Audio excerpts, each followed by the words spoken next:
네, 예고해드린 대로 윤희석 국민의힘 선임 대변인 전화 연결돼 있습니다. 안녕하십니까? 네, 안녕하세요. 예, 김 여사 오늘 소환 얘기를 여쭤보지 않을 수 없는데요. 어떻게 보셨습니까? 일단 이원석 총장 임기 전에는 어느 정도 조사가 되리라고 예상은 했었는데 뭐 장소라든지 이런 것에 대해서는 예상을 못했습니다. 예, 장소라든가 이런 곳에 대한 어떤 거는 어떻게 보세요? 비밀 소환, 어, 뭐 시간, 장소 이런 어떤 전반적인 문제에 대해서. 일단 예, 비공개 소환 관련 경우에는 전직 대통령의 배우자인 경우에도 비공개한 사례들이 많으니까 예, 거기에 준할 수 있다고 보고 김여사 경우에는 최초의 그 현직 대통령 배우자에 대한 조사 아니었습니까? 예, 그런 차원에서 경호의 수준이 다를 수밖에 없기 때문에 아마 검찰청사보다는 예, 경호처에서 관할하는 곳에서 할 수밖에 없었다. 저는 그렇게 이해합니다. 예. 검찰청사가 경호가 안 좋은가요? 이건 뭐 그런 상식적인 뜻이 얘기. 아니라 예, 그 경호의 어떤 필요성이라든지 예, 뭐 위해 여부 여기에 대한 논의가 아니라 예, 어찌되었건 국가 원수의 배우자 아니겠습니까? 예. 경호라는 것은 항상 일정 수준을 유지해야 하기 때문에 그러한 어떤 경호 실무상의 과정에서 검찰청사에서 조사를 진행하는 것이 아마 부적절하다고 봤을 가능성이 크다고 저는 봐요. 예. 아무도 모르게 소환했던 부분은 어떻게 보십니까? 뭐 아무도 몰랐다는 것은 비공개란 얘기인데요. 예.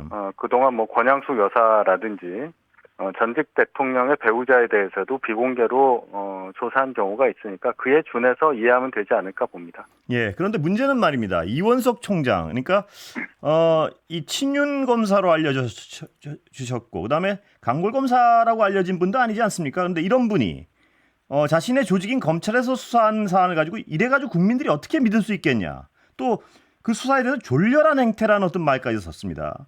근데 국민들 설득이 될까요? 이런 상태에서? 이원석 총장은 강골 검사로 볼 수가 있죠. 애초에 검찰총장 취임할 때부터 법불 뭐라고 했나요? 법불 아귀라고 했죠. 법불락이죠. 예. 예, 귀한 신분에게도 법은 아부하지 않는다. 이렇게 아주 센 얘기를 하면서 총장이 취임했던 분이고 그동안 여러 얘기를 했던 것이 항상 보면 법과 원칙에 따른 수사를 강조했던 분이에요. 예. 어쨌든 이번 김건희 여사 조사 관련해서 총장에게 보고가 되지 않았던 부분, 상당히 늦게 되지 않았습니까? 예.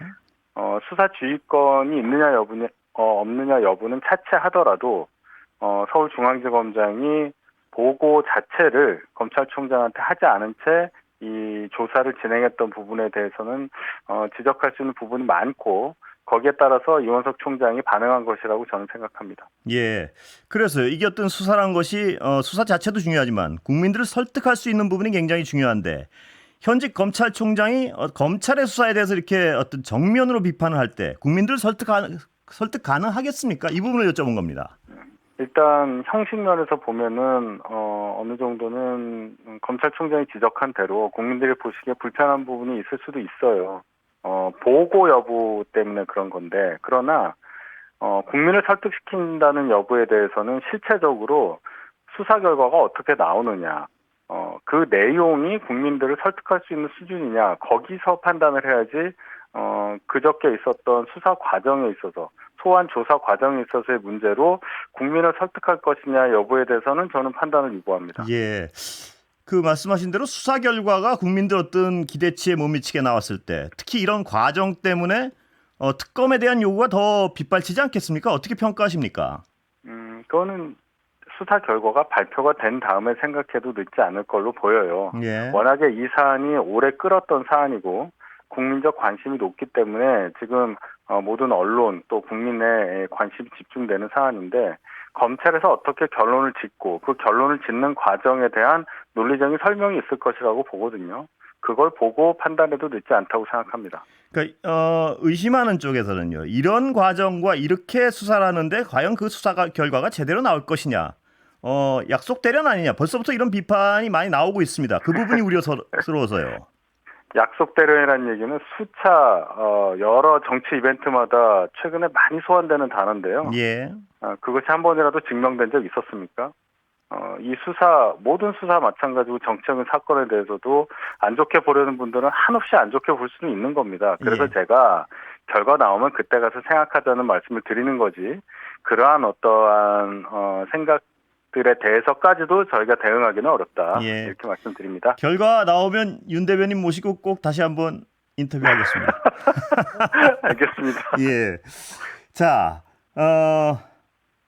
전당대회 얘기로 좀 넘어가 보겠습니다. 예. 어떻게 보십니까? 거대한인가요? 역시? 뭐 오늘 여러분들이 일단 전망을 하셔가지고, 예. 크게 예. 그동안 진행되어 왔던 분위기, 그런 것을 뒤엎을 만한 상황은 아직까지는 없어요. 예. 이제 투표가 끝났기 때문에 그동안의 분위기와 일치하는 결과가 나오지 않을까, 이렇게 조심스럽게 예상해 봅니다. 이번 전당대회 과정에서의 한동훈 후보 자체도 굉장히 손해를 봤다. 이런 평가도 있는데 동의하십니까? 여러 가지 어떤 상황 때문에요. 손해를 봤다기보다는 예. 아마 한동훈 후보가 정치라는 것이 이런 것이구나라고 절실하게 느꼈던 부분이 있었을 예, 거라고 손해를 봐요. 봤다는 단어는 좀 수정하겠습니다. 상처를 입었다. 어떻습니까? 본인의 내면에 어떤 상처를 입었을 수는 있겠죠. 예. 정치라는 것에 또 본인이 그렇게 대중에게 공개되는 과정에서 뜻밖의 공격이라든지 또 사실과 다른 것에 대해서도 대응해야 하고, 또 그것이 대응이 잘 안 됐을 경우에 오해받는 부분, 그것은 아마 예상했던 것보다 훨씬 더 크게 다가왔을 가능성은 있습니다. 그런데 이 과정을 통해서 한동훈 후보가 더 훌륭한 정치인으로 거듭날 수 있는 계기는 마련했을 것이라고 저는 판단합니다. 예, 당도 상처를 입었다. 맞죠? 당은 상처를 조금 입었습니다. 네. 예, 많이 입었죠, 서로가. 당도 그렇고 후보들도 그렇고. 많이냐 아니냐 예. 여부는 주관적인 판단인데, 예. 어쨌든 전당대회 과정에서 국민들이 보시기에 불편하실 수 있을 만한 그러한 내부 갈등이 너무 적나라하게 드러나서 예. 당에 몸담고 있는 입장에서는 대단히 송구스럽고, 예. 또 한편으로는 부끄럽기도 하고, 그런 마음이 많이 앞서네요. 화학적 결합 되겠습니까? 우려하는 분들이 벌써 있어서요. 끝나고 나서. 물리적이든 화학적이든 예. 봉합 또 이런 작업은 분명히 필요할 거고요. 예. 그 과정에 어려움이 있다 하더라도 당선되는 분의 몫이라고 봅니다. 어쨌든 예. 정당이라는 것은 생각이 다른 분들이 모여서 하나의 목표를 향해서 가는 그런 조직이기 때문에 어찌되었건 잘 해결될 수 있는 계기를 또 저희 당이 마련할 수 있을 것이라고 기대합니다. 예. 저도 그런 기대가 했으면 좋겠는데요. 지금 저도 그 전당대회 과정에서 나경원 후보랑 이렇게 두 분 싸우는 걸 보면, 야, 과연 같이 할 수 있을까? 이런 생각이 드는 적이 많았고, 또 그런 말씀 하시는 분들도 많습니다. 그 부분을 여쭤본 건데 어떻습니까? 나경원 후보가 마지막 토론회에서 보였던 그런 부분은 충분히 이해도 돼요. 예. 그 당시 상황에 저도 그 현장에 있었기 때문에 아, 그렇습니까? 예. 그렇게 절실하게 저희가 그 패스트트랙 과정에서 그 입법을 막으려고 했었던 그 상황을 이해하기 때문에 나경원 후보도 감정적으로 그렇게 출렁일 수밖에 없었고, 예. 또 한동훈 후보도 어찌 보면 법무부 장관으로서의 입장을 강조할 수밖에 없었고, 저희 입장에서 보면 두 분 다 이해할 수 있지만 그것이 적나라하게 드러난 그 과정, 예. 그것이 다 생방송으로 나왔다는 것이 안타까운 것이고, 그 두 분 다 큰 분들이라고 보기 때문에 과거는 과거고, 또 앞을 보면서 같이 가실 수 있으라고 봐야죠. 예. 특히 그 생방 과정에서요. 제가 개인적으로 부탁했습니까? 이걸 물어보니까 네네네를 6번인가 7번인가 한동훈 후보가 딱딱 스타카토로 끊어가지고 말씀을 하셨습니다. 네. 어떻게 보셨습니까? 제가 저도 좀 놀랐어요. 예. 근데 아마도 한동훈 후보 입장에서는 논의가 길어지는 것 때문에라도 그냥 그렇다는 긍정의 의미로 아마 네라는 단어를 7번 반복한 걸로 저는 봤는데, 예. 그것이 나경원 후보 입장에서, 또 일부 보시는 분 입장에서는 어떤 도발적인 그러한 제스처나 어떤 언행으로 받아들여질 수 있었다는 지적에 일견 동의합니다. 예. 그러나 어쨌든 토론 과정에서 시간이 부족한 그런 마지막 토론이었었잖아요. 또 예. 그 과정에서 없었으면 더 좋았을 그런 하나의 해프닝 정도로 생각하고 싶은데 모르겠습니다. 어떻게 예. 판단하실지. 그런데요. 흥행에는 성공했지만 투표율은 좀 낮다. 이런 분석이 있던데 동의하십니까? 맞습니다. 예. 네, 딱 정확한 표현이라고 봐요. 예. 다 관심은 집중됐는데 예. 투표율 자체는 낮을 수밖에 없는 전당대회였습니다. 예. 왜 그렇죠? 너무나 치열하게 진행이 되니까 특히 토론회를 6번이나 하는 전례 없는 전당대회였어요. 예. 그래서 언론이든 또 그것을 보시는 국민, 뭐 지지층이든 아니든 예. 눈과 귀를 잡을 수 있는 요소는 충분했는데 예. 이 투표에 참여하는 당원이나 또 지지층 입장에서는 굉장히 실망스러운 토론회였다. 예. 이 후보들이 나와서 당을 위한 미래보다는 서로 비난하기에 급급한 그런 토론회 아니었느냐.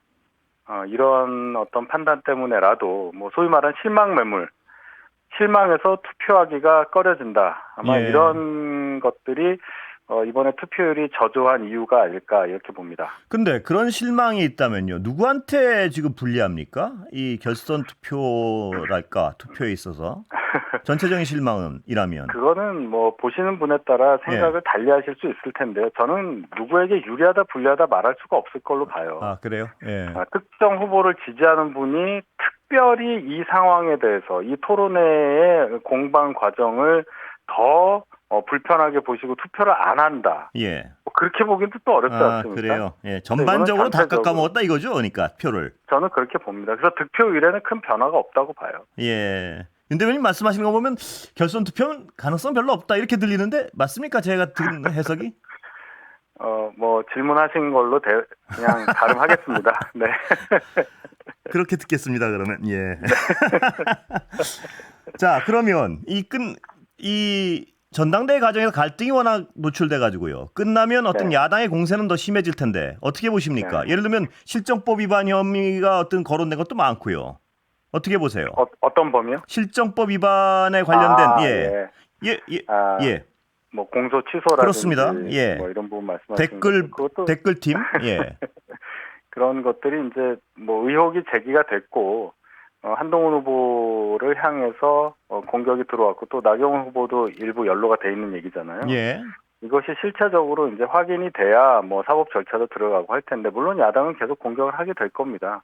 거기에 적절하게 대응은 또 대응대로 하면 될 것이고요. 저희 입장에서 볼 때는 그렇게 크게 근거가 있어 보이지 않는 일들이기 때문에 예. 그렇게 큰 걱정거리가 될까 싶습니다. 예. 이번 전당대회 마찰 때문에 끝나면 한동훈 특검 통과될 수도 있다. 이렇게 전망하는 분도 없지는 않습니다. 어떻게 보세요? 뭐 어떤 이유를 대든 간에 야권에서 특검이라는 것을 법안을 만들어서 통과시키는 데는 아무 문제가 없죠. 그렇죠. 문제는 그것이 다시 대통령의 제2요구권이 발동이 되느냐 여부, 예. 그래서 재의결이 되느냐 여부, 뭐 여기까지 돼야 되지 않겠습니까? 예, 그렇습니다. 예.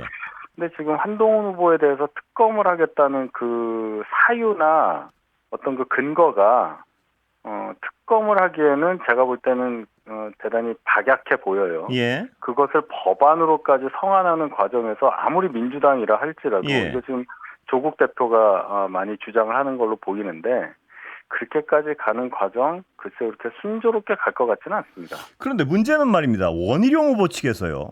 네. 이 어떤 댓글팀이나 이런 거에 대해서 굉장히 근거가 있다는 식으로 태도를 밝혔습니다. 그렇다면 제2요구권이 왔을 때 원희룡 후보를 지지하는 의원들이 결코 이거를 그냥 넘어가지 않을 것이다. 이런 전망도 가능한데요. 어떻게 보세요? 민주당이 문제가 아니고요. 예. 또 같은 당을 하는 입장에서 예를 들어서 한동훈 후보가 당대표가 됐다고 가정을 했을 때 예. 자당의 당대표에 대한 특검을 그 전당대회에서 다른 후보를 지지했다는 이유만으로 통과시킨다. 예. 그런 상상은 어떻게 가능한지 모르겠습니다. 이거는 전당대회가 아니고 전당대회는 끝난 후의 상황이에요. 예. 예, 물론 그걸 바라는 분들도 있겠지만은 그런 것이 현실 정치에서 가능할 정도로 저희 당의 국회의원 수준이 낮다고 생각하지는 않아요. 예. 혹자들은 또 윤석열 대통령이 거부권 행사를 안 할 것이라는 전망을 내놓는 분들도 있습니다. 그건 가능성 그런 분들도 있겠죠. 예. 그거는 가능성 없다고 보시는가요? 어떻습니까? 그게 어떻게 가능하겠어요. 예. 두 분의 목표가 정치적인 목표가 같다고 수차례 얘기를 했고 예. 만약에 한동훈 후보가 당선이 된다면 그 주장에 동의하는 분들이 많아서 당대표가 된 거잖아요. 예. 대통령께서도 거기에 동의한다고 생각합니다. 그런데 어떤 이유를 들어서 그런 말씀하시는지 모르겠지만 한동훈 후보에 대한 특검이 통과가 된다는 것, 그리고 거기에 대통령의 거부권을 행사하지 않는다? 거기까지 생각하는 것은 너무 상상의 영역이 넓어진다고 보는데요. 예. 그거 뭐 모든 일들은 좀 지켜보면 될 테니까요. 예. 네. 예, 그때 가서 다시 여쭤보겠습니다. 자, 네. 야당 전당대 어떻게 보십니까? 전반적 평가를 좀 해주시죠. 민주당이 이렇게까지 결국 변했구나 하는 생각이 듭니다. 예. 결국은 우려했던 대로, 저는 우려를 했는데 이재명 후보에 대한 지지율이 결국 앞에 굿자를 달고 있어요. 예. 여기는 대한민국이고 우리는 자유민주주의 체제에서 굉장히 자유롭게 정치적 의사도 밝히고 집회 결사의 자유도 구가하고 있는데 어떻게 당대표 선거에서 한 사람한테 3명이나 나왔는데 90이 넘는 지지율이 나올 수 있을까? 예. 상당히 의아합니다. 예, 이런 어떤 90이 넘는 지지율은 뭘 의미한다고 좀 구체적으로 설명을 해주시죠. 어떻게 해석하십니까? 민주당의 뭐 소위 말해서 일극 체제라는 것이 이렇게 강고하구나. 예. 그리고 민주당 내에서 다른 후보들이 본인의 정치적인 뜻을 펼치기 굉장히 어렵구나. 수동적으로 끌려갈 수밖에 없는 상황이구나. 이렇게 봅니다. 예, 반면 최고위원 선거는 굉장히 뜨겁습니다. 혹시 좀 관심 가지고 보셨습니까? 민주당? 최고위원 선거는 예. 이재명 대표가 굉장히 집중해서 봐야 할 부분이 분명히 있어요. 물론 끝난 건 아니지만 예. 정봉주 전 의원이 1위로 나서고 있잖아요. 예. 그리고 내심 이재명 대표가 수석 최고위원으로 밀고 있다고 생각되는 김민석 의원의 경우에 지금 한 3등, 4등권 정도밖에 안 되고 예. 있다는 얘기예요. 그래서 거기 관련해서 두 분이 영상도 찍으셨던 걸로 보는데 예. 이재명 대표가 갖고 있는 민주당 내에서의 이 권위, 영향력, 예. 이런 권력, 이런 것들이 지지율 90% 넘는 상황을 그대로 꼭 갖고 있는 것이 아니다. 제 말씀은 뭐냐면 예. 그렇게 공고한 권력을 유지하고 있는 것처럼 보이지는 않아요. 만약 그게 맞다면 이재명 후보와 가장 가깝다고 보이는 분들이 1등으로 나와야 되는 게 아니겠어요. 예. 근데 정봉주 전 의원은 제가 판단할 때 이재명 대표와 뿌리가 달라요. 정치도 훨씬 오래전에 했고. 네. 근데 이분이 1등을 하고 있다는 것은 굉장히 시사하는 점이 많다. 이런 판단을 해봅니다. 예. 그런데 정봉주 전 의원과 이재명 대표의 거리와요. 이재명 대표와 김민석 후보와의 거리가 결코 뭐 그렇게 차이가 없다. 이런 분석도 가능한데요. 어떻습니까? 제가 방금 전에 말씀드렸죠. 멀다고요. 아니, 멀고 가까운 그게 차이가 상당히 예. 있다고. 있다고 예. 말씀을 하신 거죠? 물론 다 예. 친명이라고 하고 나오죠. 예. 지금 민주당 선거에서 친명 아니면은 뭐 컷오프라도 통과할 수 있겠습니까? 예. 다 친명이라고 하고 있지만 그 안에서도 지금 구별이 되고 있는 거잖아요. 예. 그런 차원으로 본다면 국회 떠나서 10년 이상을 밖에 있다가 새로 지지난 총선에 다시 복귀한 김민석 의원이 이재명 대표와 가까워지는 과정과 예. 그동안 민주당 바깥에 있을 수밖에 없던 상황을 본다면 정봉주 의원이 이재명 대표가 밀고 있는 김민석 의원보다 훨씬 더 많은 득표를 얻고 있는 상황이 이해가 가죠. 예. 여기까지 오늘 듣겠습니다. 감사합니다. 네, 감사합니다. 예, 윤희석 국민의힘 선임 대변인이었습니다.